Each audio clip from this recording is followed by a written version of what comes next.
It's pushing the water, and there's a jogger, actually. Look at this.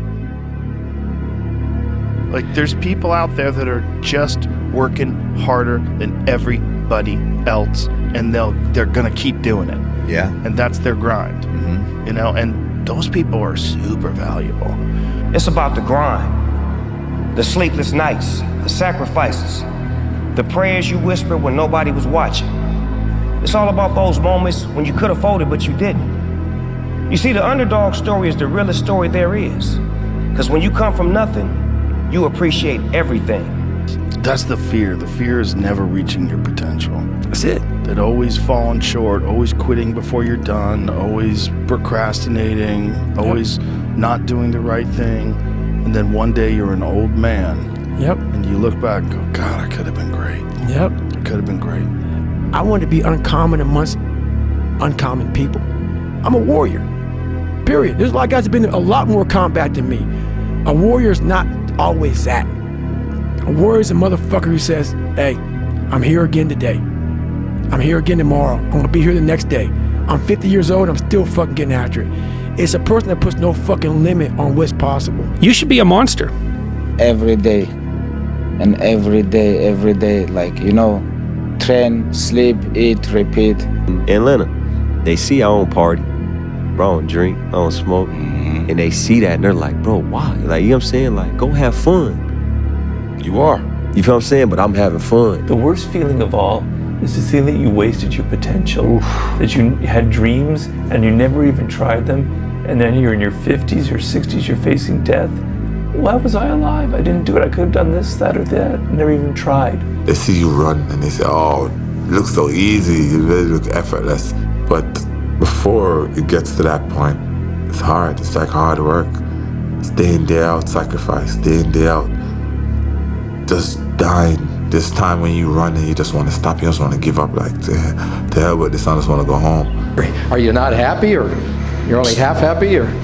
Still to be happy about. You're up too old. Job's not finished. Job finished? I don't think so. Okay. You want to become best, you want to become champion, and now you want to say like you tired? Who cares? You tired or not? Nobody cares about it. Sometimes you have to go beyond what you're feeling. And my knees were fucked, but guess what? I wanted to run. Like, I want to see what you do when you're tired. Let me see how you push yourself. Come on, man. Get up. Get up again tomorrow. Get up again tomorrow. Get up again tomorrow. The next day. Get up. Get up. Get up. Get up. Keep going. How long can you maintain a positive attitude? The day when you get up and you know what you have a training today, you know it's going to be intense, and you're like, oh God, I don't want to go today, but you got to go. And it's so hard, and a lot of people don't know. First question is, how bad do you want this? If it's as bad as you want to live or breathe or sleep, whatever the hell it may be, I can work with you. But a lot of people, most people don't want it that badly. And the longer you can stick with something without that positive feedback loop in terms of the big external thing, the easier the opportunities are, because so few people can pursue them. Pretty soon you win. Pretty soon you'll fucking win. If you have the courage and the heart and the dedication and the mindset of everybody can go fuck themselves. I know what I know. I've listened to myself enough to know I know what I know. I go, motherfucker, I'm on that 365 shit. It's not an arc, it's a fucking circle. I've been on it for like 30 fucking years. It's a circle that keeps going around and round and round. Winter, spring, summer, fall. Motherfucking winter, spring, summer, fall. Have enough pride in your fucking self to not have this hacky shit to get motivated. But where do you go to? You wake up on a morning, it's cold, it's wet, it's dark, you've got no cartilage in your knee, you've got shitty shorts, whatever it is that's the issue today. Keep talking. You've got these problems, right? I need you to keep talking about what you were just saying. It's warm on the couch. That's Your it. missus says stay in bed. That's it. It's comfy, That's it's it. cozy. That's You've got it. work later on. You had an argument last night. You're That's slightly it. hungover. Cause I know every motherfucker ain't gonna do what I'm gonna do. And that's where I gain the advantage. Rest at the end, not in the middle. I believe there's time for resting at the end, but for me, that time is not now.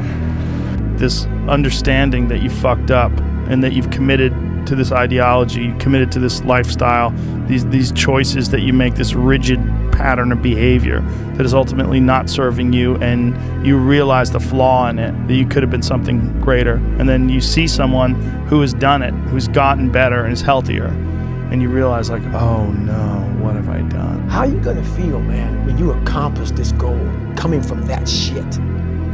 Coming from the fucking hell you came from. A lot of people start from a good starting point. They have a good foundation. What if you can surpass all of these motherfuckers? What if everybody who was fucking way up here started up here, and you started with no legs. You had to grow fucking legs to even start walking, and then crawling, and then running, and then you start passing people with all this given to them. I had to use all this negative shit that was making me weak and horrible as a person. I had to use this as the power that now fueled me. I had to flip it on its head and say, hold up, this might be exactly what I need. Success is this, and training and struggling and suffer and sacrifice, and then success is this. But this tastes so much more than this. Yeah, at some point, you gotta be tired of not being number one.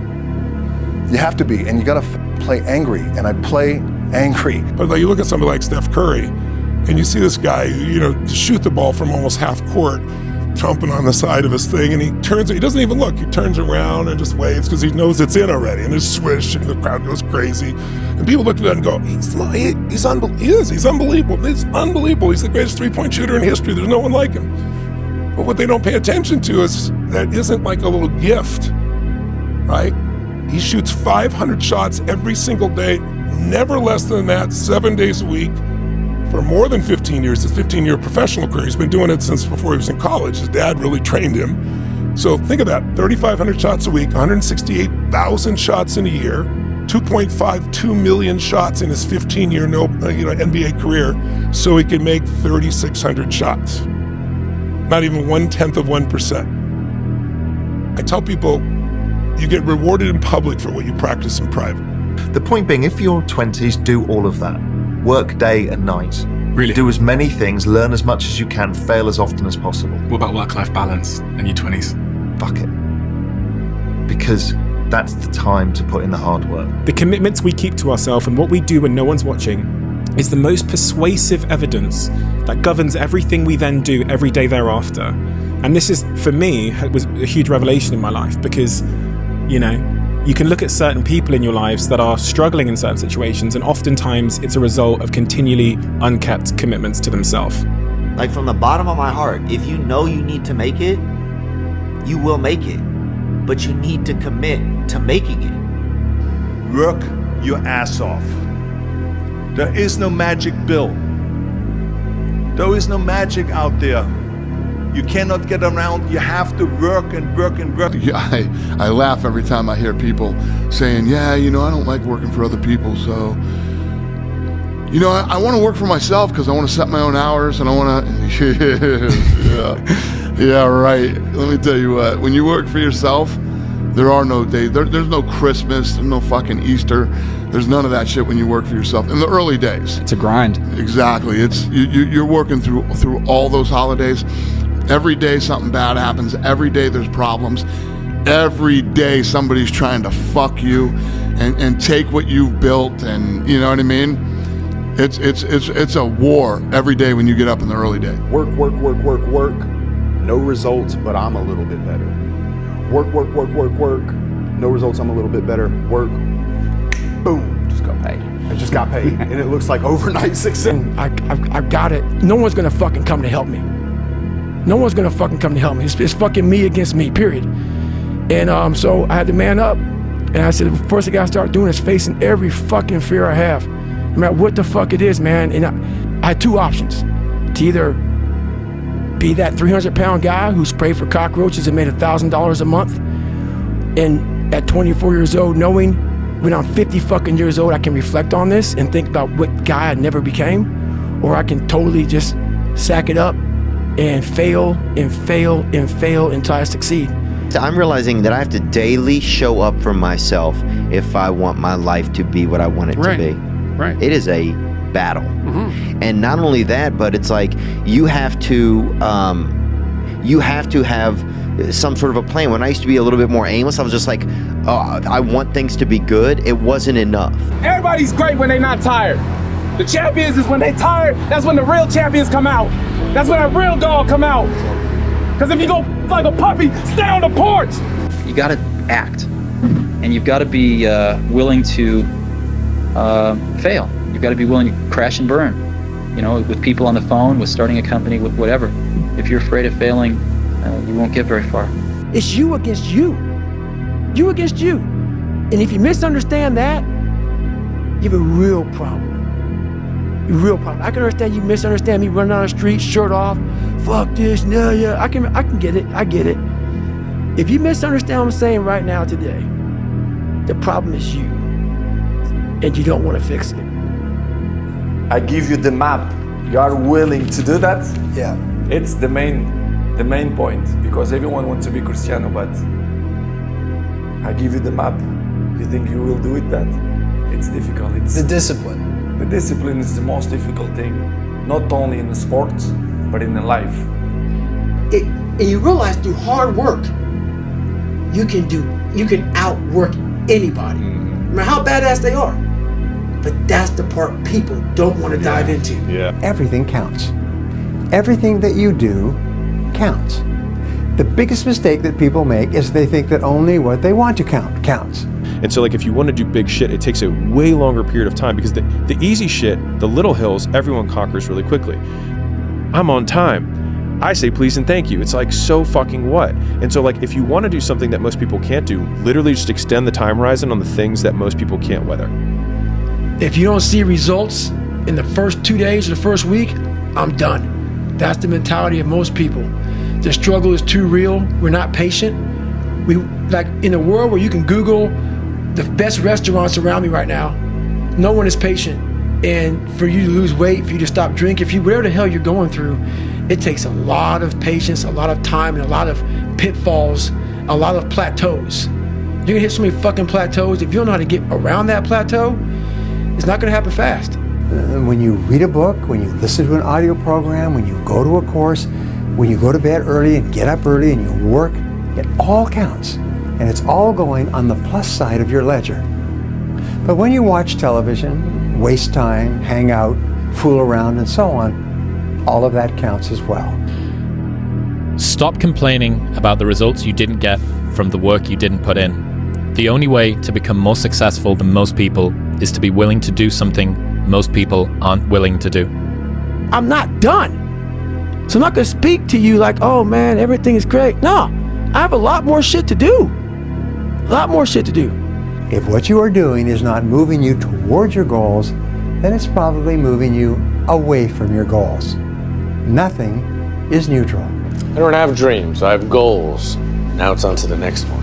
And almost every successful person that I have ever encountered has gone through not a month or a year, but many years of doing work without reward, where they have to do things that other people find boring, and they have to sacrifice things that everyone finds interesting, that most people want to do during that entire season of their life. And they basically sacrifice a season of other things that they would prefer to do stuff that they would not prefer to do because of the one thing they want most. What is the best advice you've ever heard or received? Spend so much time on self-improvement that you have no time to criticize others. If you're going to do it, do it. Don't over-leverage a decision and then jump in and kind of dip a toe. I think I'll try it out. No, think if you're going to try it out beforehand, but when it's time to go, dive. Finish it, find out. Come out the other side. Don't leave it and go, ooh, if I just would have. That keeps me up at night. I think it keeps a lot of us up at night. When you half-ass something and you just don't know whether you failed or succeeded, got what you want or didn't get what you want. Finding out and looking in the mirror and going, I didn't half-ass it. I went all the way. I found out. You make a choice and say, come hell or high water, I'm going to be this. Then you should not be surprised when you are that. Man, I gave my soul to this game. There's nothing more I could give. Nothing. But I'm telling you, it goes by fast. And if you don't give it your all, you're going to regret it. It's your job to make yourself do the crap you don't want to do so you can be everything that you're supposed to be. And you're so damn busy waiting to feel like it. You know, we're all writing a book. What's your book look like? What does your fucking book look like? Like your life is a book. You got a bunch of chapters in your book, but when they close that book, how good was the book? Don't take today off. Not today. Wait until tomorrow. Don't give in to the immediate gratification that is whispering in your ear. Those times when you get up early and you work hard, those times when you stay up late and you work hard, those times when you don't feel like working, you're too tired, you don't want to push yourself, but you do it anyway. That is actually the dream. That's the dream. It's not the destination, it's the journey. A lot of times I'll be in a 200-mile run or something like that, and I'm all jacked up. Body's broken, mind's broken, spirit's broken. I started to say, what if I can pull this off? When I first walked into the Navy SEAL recruiter's office, he looked at me and said, there's only been 35 African Americans in 70 years make it through. You know what I said to myself? What if I can be the 36th? It's the what if I can pull off a fucking miracle. What if I can become someone that no one thinks I can be? And just me talking about that, I have the hair going up on my arms. To get anything of value, you have to sacrifice. I know that, Dad, but I think if we continue down this road, it's going to be too detrimental for the kids. It's just too hard. Do you know that the harder thing to do and the right thing to do are usually the same thing? Nothing that has meaning is easy. Easy doesn't enter into grown-up life. It's about finding energy and strength when you have none. Like a lot of times in life, like that situation right there, man, it's the worst time of your life. There's energy all around us, but we think that we have to have it. It has to come externally a lot of times. We have like a TV in front of us, watch somebody, listen to a podcast, listen to a great music. A lot of times in life, it's fucking quiet. And those are the times when you want to run and hide. You gotta be able to find energy. You gotta make up games, make up tricks, make up whatever you can to get to the next evolution of life. Talent without work is nothing, and work without talent is nothing. At the end of the day, I ask myself one question: can I take one more step? And usually the answer is yes. So if you can answer that question and not take another step, that is real failure. That is real quitting. You have to control your mind. You have to be able, like if your mind starts getting anxious, okay, I know we're getting weird, it's time to work out. Okay, I know maybe we should meditate, maybe we should do this, maybe we should do that. Don't just keep scrolling. You gotta know when and when, but most people don't have that kind of self-control and discipline. They don't have to. All most people have to do is when the alarm goes off, get up, wash yourself, brush your teeth, eat something, go to work. Do whatever minimal amount you have to do to keep that job, and then on the bathroom breaks and whenever no one's looking, look through your phone, be distracted, come home, watch Netflix, go to sleep, repeat. That's most people. So they don't have to do anything because they haven't set up their life in a way that requires serious attention and an objective sense of your perspective and your interaction with humans and the way the world is working. They don't have the time. And so like the consistency of work, Monday, get better. Tuesday, get better. Wednesday, get better, right? And you do that over a period of time, not like 1 month or 2 months. I mean, it's 3, 4, 5, 6, 7, 8, 9, 10 years. And then you can get to where you want to go. Most important things, never, ever quit. Never quit. I went to a great school. I went to the Wharton School of Finance. And in that school, I met a lot of people heading industry today and over the past, very smart people. But I've watched some of the people grow. I've watched some of the most incredible, brilliant students. And they didn't make it like other people made it because they didn't have that drive. They didn't have that never give up ability. I don't know if it's an ability or if you have it, just you can't quit. And I've seen people quitting. And if they would have held out longer, they would have been successful. I've seen it so much. Average Average people use their time to whine and complain. Average people say it's their boss' fault, it's their mother's fault, it's their average people. I used to be average. I used to say, when is my daddy coming to get me? When is my biological father gonna come in my life? And while I would talk like that, I ended up getting kicked out of school. And while I talked like that, I ended up being homeless. And while I talked like that, I was broke. And then one day I woke up and said, Eric, nobody's coming to save you. Nobody's coming to get you. But you can go to the library and get yourself. People think that you should be weak and you should be docile and then you should be a pacifist. He goes, no, you should be a monster. He said you should be a monster, you should be ruthlessly ambitious and then learn how to control it. And it's that old expression, it's better to be a warrior in a garden than a gardener in a war.